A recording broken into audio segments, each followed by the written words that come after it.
నమస్కారం. జై శ్రీమన్నారాయణ. వేదం దేనిని ఉపదేశిస్తుంది చూద్దాం. వేదంలో అర్ధవాదం అని ఒక భాగం ఉంది. అంటే ఒక ఉన్నత కర్మను చేసిన కర్తను గొప్పగా చేసి మాట్లాడటం. అది విన్నవాళ్ళు కూడా ఉన్నతమైన కర్మలు ఆచరించడానికి ఇష్టపడేట్టుగా ఉత్తేజపరచడం కోసం అలా మాట్లాడటం జరుగుతుంది. అది 100% నిజం కాకపోవచ్చు, కానీ అలా చెప్పడం వలన దోషం కూడా రాదు. కొంచెం హైలైట్ చేసి చెప్పడం కోసం వేదం అలా వర్ణిస్తుంది. ఎందుకంటే అలా చెప్పడం వలన దాన్ని అందరూ ఆచరిస్తారు. దీనికి ఒక ఉదాహరణ చూద్దాం. చతుర్ముఖ బ్రహ్మ లోకాన్ని సృష్టించడం మొదలుపెట్టాడు. ఆయన లోకాన్ని సృష్టించడం కోసం చాలా కాలం ఏకాగ్రతతో తపస్సు చేశాడు. ఆ శక్తితో సృష్టిని ప్రారంభించాడు. ఆయన మనుషులను సృష్టించడం కోసం సృష్టి కార్యం మొదలుపెట్టాడు. కానీ మనుషులకు బదులుగా సర్పాలు తయారయ్యాయి.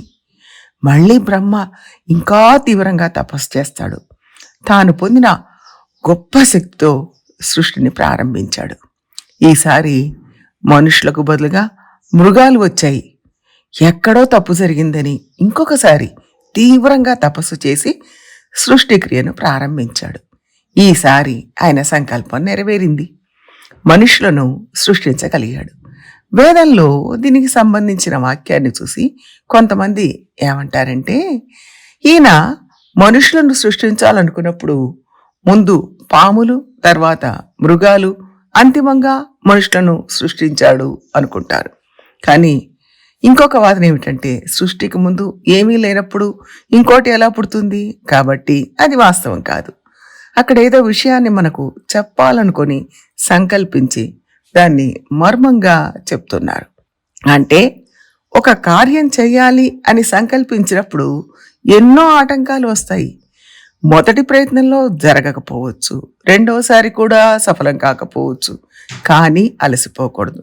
మళ్ళీ ఇంకొకసారి ప్రయత్నం చేయాలి.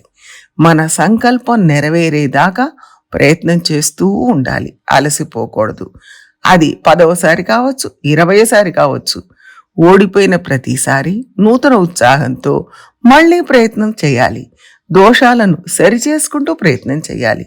విజయం సాధించేదాకా ప్రయత్నం చేయాలి.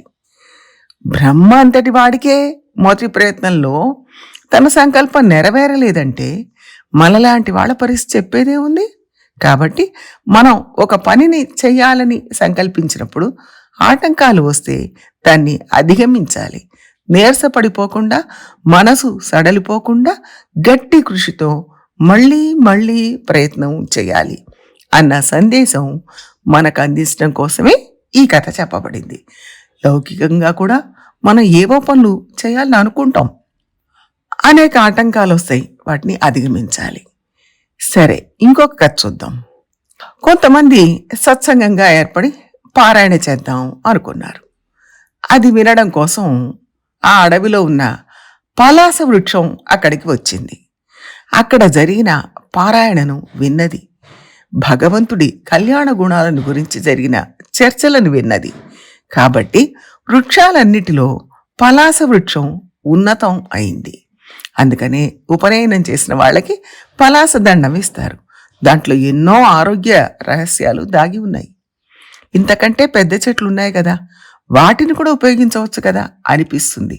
కానీ పలాస వృక్షం ఒక్కటే సత్సంగానికి వచ్చింది, మిగిలినవి రాలేదు.